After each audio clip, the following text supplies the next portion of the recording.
Hello hi नमस्ते, मी अंकिता आणि आपलं खूप खूप स्वागत करते आपल्या यूट्यूब चॅनल स्मार्ट टिप्स मराठीमध्ये।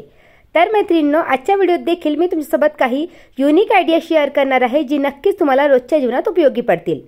फक्त व्हिडिओ चालू करण्यापूर्वी एक रिक्वेस्ट आहे, व्हिडिओ थोडासा जरी युजफुल वाटला तर व्हिडिओला लाईक करा आणि नेहमीप्रमाणे तुम्हाला हा व्हिडिओ कसा वाटला कमेंट करायला विसरू नका।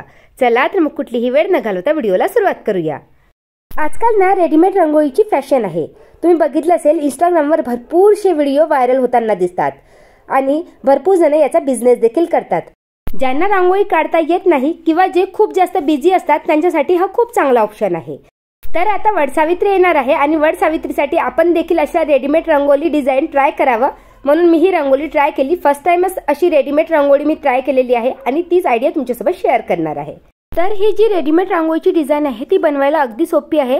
जर कुणाला डिझाइन देखील ड्रॉ करता येत नसेल तर तो व्यक्ती देखील इझिली हे रेडीमेड रांगोळीचे पॅचेस घरच्या घरी बनवू शकतो।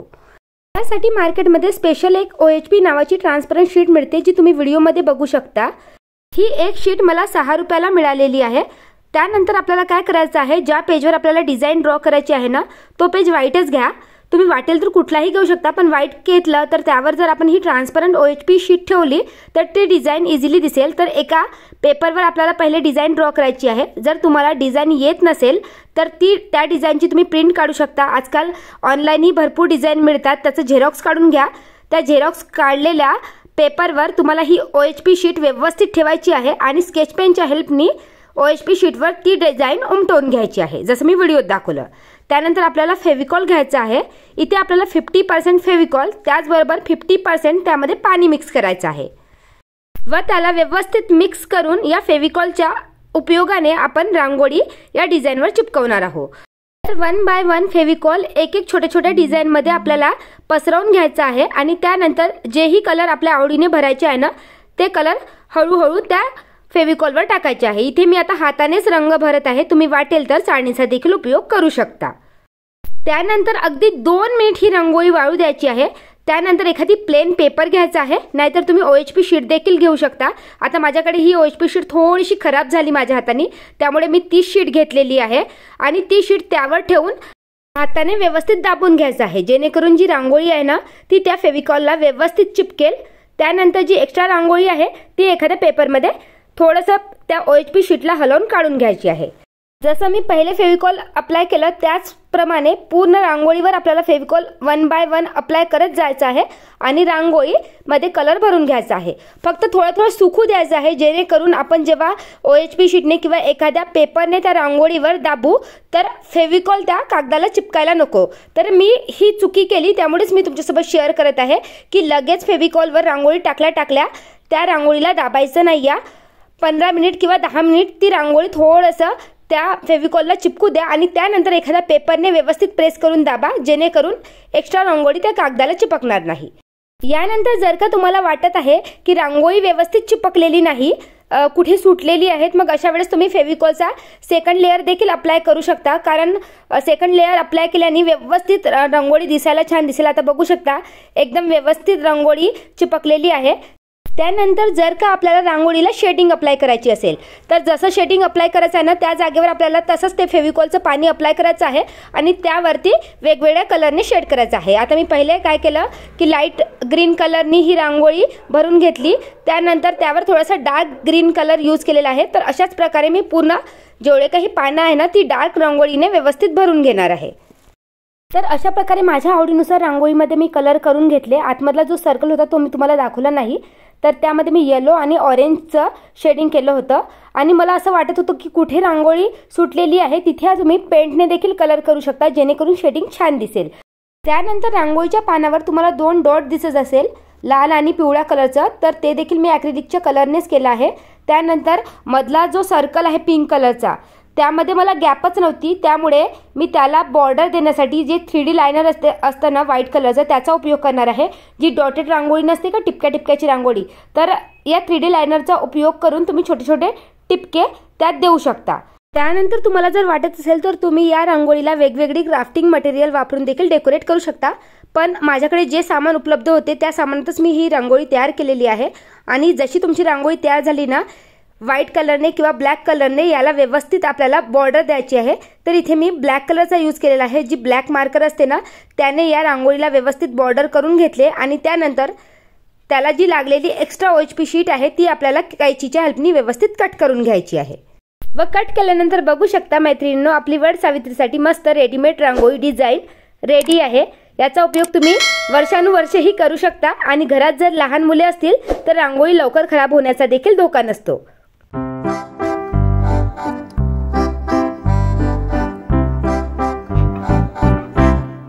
बरेचदा तुम्ही बघितलं असेल, जर का आपल्या घरात लहान मुले असतील आणि त्यांना जर आपण टिफिनला रोज पोळी भाजी देत आहोत तर ते नक्कीच बोर होणार। तर असंच काहीतरी माझ्यासोबत झालं। माझ्या मुलीला देखील सध्या गेस्ट आलेले होते, त्याच्यामुळे रोज घाई गडबडीत पोळी भाजीच देणं होत होतं। तर मी आज रेसिपी ट्राय केली आहे। ही रेसिपी ऑलरेडी मी काही दिवसाआधी तुमच्यासोबत शॉर्टमध्ये शेअर केली होती।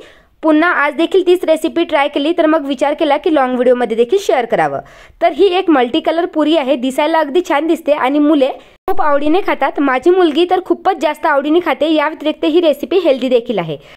तर इथे आपल्याला बीटरूटला सर्वात प्रथम मिक्सरमधून काढायचं आहे आणि जे पुरीसाठी आपण गव्हाचं पीठ घेतो त्यामध्ये नेहमीप्रमाणे जसं मीठ, तेलाचं मोहन घालायचं आहे आणि बीटरूटचे थोडीशी ग्रेव्ही घालून वेगवेगळे 3 गोळे रेडी करायचे आहेत। इथे मी एक बीटरूटचा गोळा रेडी केलेला आहे, त्याचबरोबर एका गोळ्यामध्ये हळद टाकलेली आहे आणि जो तिसरा गोळा आहे त्यामध्ये थोडीशी पालकाची पेस्ट आणि जे आपला कोथिंबीर असतं त्याची पेस्ट ॲड करून असे वेगवेगळे 3 कलर मी रेडी करून घेतले। त्यानंतर आपल्याला तिन्ही कलरच्या 3 पोळ्या लाटून घ्यायच्या आहे आणि पोळ्या लाटताना आपल्याला चुकूनही कणिक लावायची नाही आहे। इथे तेलाचाच उपयोग करायचा आहे, त्यामुळे पुरी खूप सॉफ्टही बनते आणि एकदम पावडर बनत नाही। तर इथे मी तिन्ही पोळ्या लाटून घेतल्या। त्यानंतर आपल्या आवडीनुसार 1 बाय 1 एक कलरची पोळी एकावर एक ठेवायची आहे। तर इथे मी पहिले बीटरूटची पोळी ठेवली, त्यानंतर पालकाची पोळी ठेवलेली आहे आणि त्यानंतर हळदीची पोळी ठेवलेली आहे आणि त्यानंतर या तिन्ही पोळ्याचा जसा व्हिडिओमध्ये मी रोल बनवलेला आहे ना त्यानुसार रोल रेडी करायचा आहे आणि त्यानंतर चाकूच्या हेल्पने या रोलपासून छोटे छोटे तुकडे करून घ्यायचे आहे। तुम्हाला जर इथे पोळी मोठी लाटायची असेल तर तुम्ही गोळे थोडेसे जाडे घ्या। मला छोट्या छोट्या पुऱ्या बनवायच्या होत्या कारण मला टिफिनला द्यायचा होता, त्यामुळे मी ज्या पोळ्या आहे हलक्याशा पातळच घेतलेल्या आहेत। त्यामुळे ज्या मी पुऱ्या रेडी करणार आहे ना त्या छोट्या छोट्या होणार आहे। तुम्ही वाटेल तर यापासून पराठे देखील रेडी करू शकता, पण माझ्या मुलीला पुरीची रेसिपी खूप जास्त आवडते त्यामुळे मी यापासून पुऱ्या बनवणार आहे। आणि बघू शकता आता हे 1 बाय 1 एक गोळे आपल्याला व्यवस्थित लाटून घ्यायचे आहे आणि जसं आपण पुरी तळतो ना त्याचनुसार गरम तेलामध्ये तळून घ्यायचं आहे। इथे बघू शकता माझ्या पुऱ्या रेडी झालेल्या आहे आणि दिसायला किती टेम्पटिंग दिसत आहे आणि कलरफुल देखील दिसत आहे। बरेचदा मुलांना आपण तेच पोळी भाजी किंवा पराठा वगैरे देतो तर मग ते बोर होतात। असं काहीतरी टिफिन वेगवेगळं कलरफुल थोडंफार क्रिएटिव्ह बनवून दिलं तर मुले खूप आवडीने खातात। त्याच शेपच्या पोळ्या किंवा त्याच प्रकारचा आपण टिफिन दिला तर ते बोर होतात। इथे तुम्ही पुरी बनवण्यासाठी वेगवेगळे शेप्स देखील वापरू शकतात।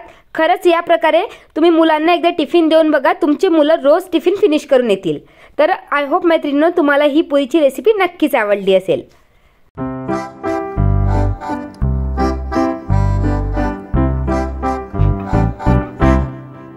यानंतर मैत्रिणींनो मी ऑनलाईन काही शॉपिंग केलेली आहे आणि तीच मी तुमच्यासोबत शेअर करणार आहे।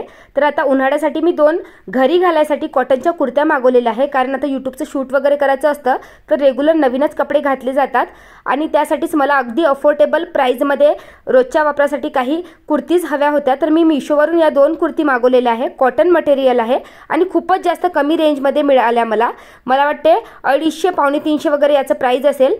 तर एक ही येलो कलरची कुर्ती आहे आणि दुसरी ही पर्पल कलरची कुर्ती आहे। दिसायला अगदी दोन्ही कुर्त्या घातल्यानंतर छान दिसतात, कलर देखील फेड झालेला नाही। चला पहिले मी तुम्हाला घालून दाखवते आणि त्यानंतरच तुम्हाला कळणार की घातल्यानंतर ती कशी दिसते। तर बघू शकता ही पहिली कुर्ती कॉटनची येलो कलरची अगदी छान मटेरियल आहे। तुम्ही वेगवेगळ्या वेबसाईटवर बघाल ना थोडा पैशाचा डिफरन्स आहे। माझ्याकडे हा व्हाईट कलरचा जो प्लाझो घातलेला आहे तो ऑलरेडी मी मिशोवरूनच घेतलेला होता, तर त्यासाठी मला यावर पॅन्ट देखील घ्यायची गरज पडली नाही आणि घातल्यानंतर तुम्ही बघू शकता दिसायला अगदी कुर्ती फिटिंगमध्ये आलेली आहे आणि अगदी रिजनेबल प्राईजमध्ये मिळाली। डेली वेअरसाठी खूप चांगला ऑप्शन आहे।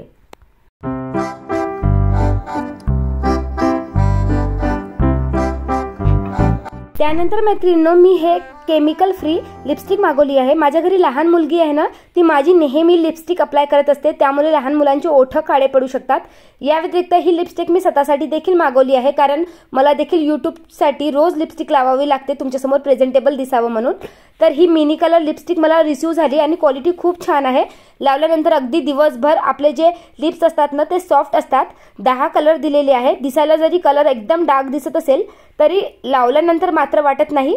खूप जास्त लॉंग लास्टिंग नाही आहे, कारण केमिकल फ्री आहे। जी लिपस्टिक केमिकल फ्री नसते ना ती लॉंग लास्टिंग असते। त्यावरूनच समजायचं की लिपस्टिकमध्ये किती केमिकल्स आहे। ही केमिकल फ्री असल्यामुळे मीन्स वेगवेगळ्या फ्रुट्सनी बनलेली आहे, त्यामुळे खूप जास्त लॉंग लास्टिंग नाही। तर रोजच्या वापरासाठी ही लिपस्टिक खूप तुमच्यासाठी चांगला ऑप्शन आहे। आणि घरात जर लहान मुले असतील ना त्यांच्यासाठी तर खूपच चांगला ऑप्शन आहे। ही लिपस्टिक जवळजवळ मला 450 ला वगैरे की 450 ला मिळाली। एक्झॅक्ट प्राइस मी जे डिस्क्रिप्शन बॉक्समध्ये लिंक देईल ना त्यामध्ये तुम्हाला दिसूनच जाईल। ही लिपस्टिक मी मीशोवरून मागवलेली नाही।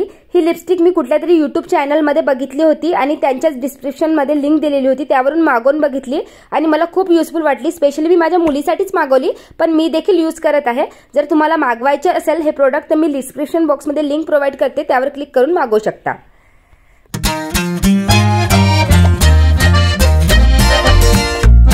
तर मैत्रिणींनो, व्हिडिओ इथेच एंड करते। आशा करते की तुम्हाला आजचा व्हिडिओ देखील युजफुल वाटला असेल। व्हिडिओ आवडला असेल तर व्हिडिओला लाईक करा आणि नेहमीप्रमाणे व्हिडिओ कसा वाटला हे कमेंट करायला विसरू नका।